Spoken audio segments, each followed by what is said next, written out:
क्या आप जानते हैं कि बिना बिजली और एयर कंडीशनर के भी घरों को बर्फीला ठंडा रखा जा सकता है? प्राचीन भारत के पास ऐसी इंजीनियरिंग थी।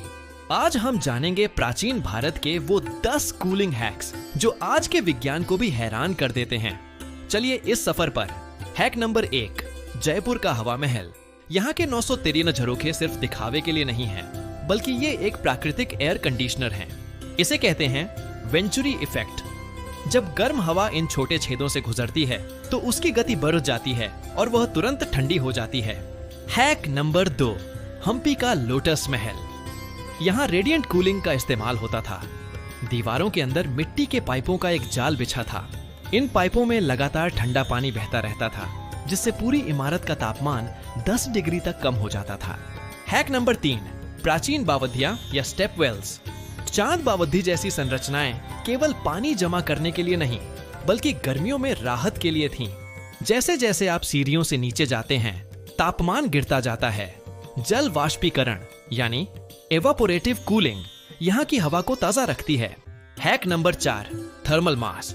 पुराने किलों की दीवारें 4 से 5 फीट मोटी होती थीं, जो मिट्टी और चूने से बनी होती थीं।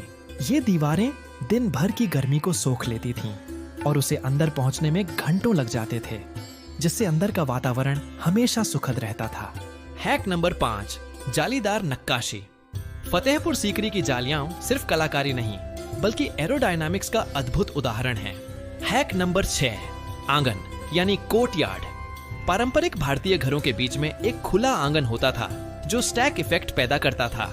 गर्म हवा हल्की होकर ऊपर उठ जाती थी और नीचे की खिड़कियों से ठंडी हवा कमरे में प्रवेश करती थी। प्राकृतिक वेंटिलेशन का बेहतरीन तरीका। हैक नंबर 7, सस की टट्टियां और नहर ए बहश्त। मुगल काल में खिड़कियों पर गीली खसकी घास लगाई जाती थी। लाल किले में फर्श के बीच से बहती नहरें कमरों को ठंडा रखती थीं और वातावरण को सुगंधित हवा से भर देती थीं। हैक नंबर 8, कच्छ के भोंगा घर। गुजरात के रेगिस्तान में ये गोल घर अपनी खास बनावट की वजह से ठंडे रहते हैं। इनका गोल आकार हवा के दबाव को कम करता है और शंक्वाकार छत गर्मी को अंदर नहीं आने देती। ये भूकंप रोधी भी होते हैं। हैक नंबर 9, ऊंची छतें।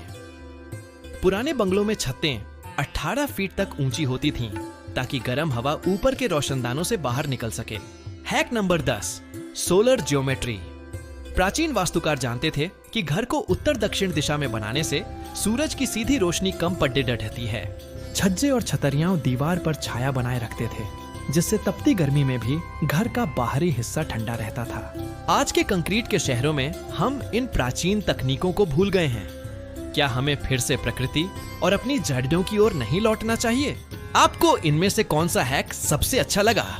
कमेंट्स में हमें जरूर बताएं और ऐसी ही और कहानियों के लिए सब्सक्राइब करें।